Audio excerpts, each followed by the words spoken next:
नमस्कार। आज मु मोर अंतरात्मर स्वर शुणी मोर आत्मसम्मान पाई, मोर अभिमान पाई और कोरी जनसाधारण स्वाभिमान पाई विजु जनता दलर प्राथमिक सदस्य पद इस्तीफा प्रदान करुछि। मोर जीवन समाज सेवा पाई एवं कोरीवासी सेवा पाई समर्पित। आगामी दिन में कोरीवासी भल पाइबा पाथेय करी मोर समर्थक एवं साथी मान परामर्श रे मोर आगामी कार्यपंथा निर्धारण करी। नमस्कार।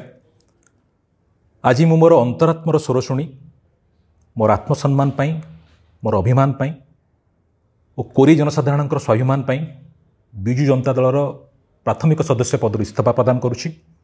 मोर जीवन समाज सेवा पाई एवं कोरीवासी सेवा पाई समर्पित। आगामी दिन में कोरीवासी भल पाइबा पाथेय करी मोर समर्थक एवं साथी मान परामर्श रे मोर आगामी कार्यपंथा निर्धारण करी। नमस्कार।